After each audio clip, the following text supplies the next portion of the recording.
واتای وشەی ڕەمەزان بە گوێرەی مانای پیتەکان. وشەی ڕەمەزان پێک هاتووە لە 5 پیت، هەر پیتێک گزارشت و مانایەکی تایبەتی لەخۆ دەگرێت.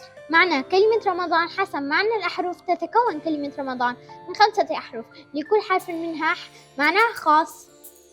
یەکەم پیتی الرحمة گزارشتە لە ڕەحمەت و میهرەبانی و بەخشندەی خوای گەورە بۆ ڕۆژوەوان. حرف الراء يعبر عن رحمة الله للصائم.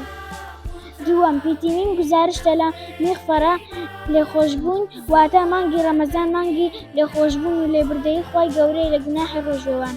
حرف الميم يعبر عن المغفرة، أي شهر رمضان شهر المغفرة من الله ومغفرة ذنوب الصائمين.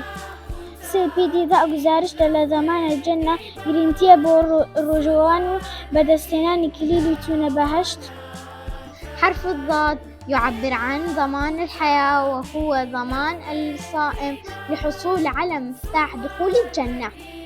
4 پیتی ئەلیف گزارشتە لە الحتق من النار، ڕزگاربوون لە ئاگری دۆزەخ، واتە مانگی ڕەمەزان مانگی ڕزگاربوونی ڕۆژوەوان لە ئاگری دۆزەخ. حرف الألف يعبر عن العتق من النار، الهروب والابتعاد عن نار جهنم. 5 پیتی نون گزارشتە لە نورالله، نورێک لە خوای گەورەوە، واتە مانگی ڕەمەزان مانگی ڕۆشنایی بۆ دڵ و دەروون. حرف النون يعبر عن نور الله، أي أن شهر رمضان شهر النور للقلب والعقل. بهیوای سوود گەیاندن تا بەرنامەیەکی تر خواتان لەگەڵ. أتمنى أن تكونون قد استمتعتم معنا.